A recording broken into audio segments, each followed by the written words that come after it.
So, folks, I'm taking the opportunity since Brother O'Reilly is available here tonight in our meeting, and the Divine Mercy devotion and the promotion of this devotion is a big thing in our Praesidium, and Michael is the big guy behind it. I would just like to ask him a few questions around why is the Divine Mercy devotion a big thing to you?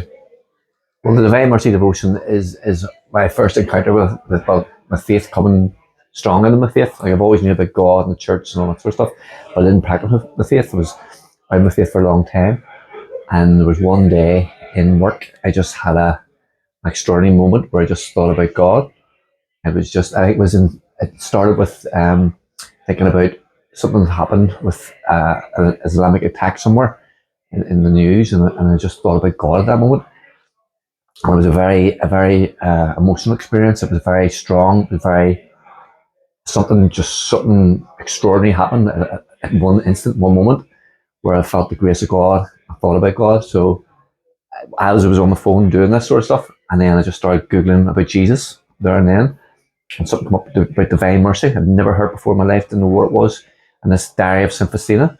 So I got on the phone again, went to Amazon, ordered the book, and this was the Diary of Sr Faustina. This is just me coming to my faith. And I just started reading this diary and reading every page of it, and just inspired by it, believed everything in it. And I knew from the Divine Mercy message that God had given this extraordinary gift to Sr Faustina, this image of the Divine Mercy and this prayer, the Divine Mercy chaplet. And I got the image, got the chaplet, and started reciting it. And I just knew this is something that God wanted me to do. He wanted me to get this message, this image, and this chaplet out to other people.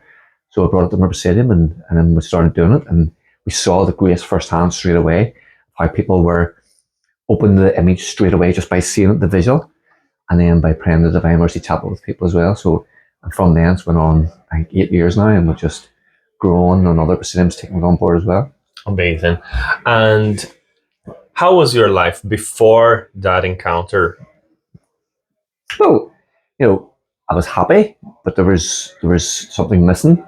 Leading that lifestyle that I was leading with drink and all that sort of stuff, it was a sadness there. You were just happy in the moments when you're immersed in them activities, but when you were not doing them things, you were empty. You were, something was always missing. There was always a void, and it wasn't until I experienced God that void was filled. And do you have any message that you like to leave for people who could be out there just like yourself and in the same position and still didn't meet this merciful Jesus? Yeah, well, I think you have to look at it. You have to, when you look at the word in your life and there's something missing, there's a void, then take the time to go and search, ask questions, about God, about the history of the church. Why are these things the way they are? Why is there suffering? Why has the church done these horrible things? Why has the church done these good things? And look at and really look into it, because there's 2,000 years of history, of church history, of examples of saints. So go and have a look at it and make a decision from that, not just listening to like popular views from friends and family and news and films. Go and look yourself. That's great. Thank you very much, brother.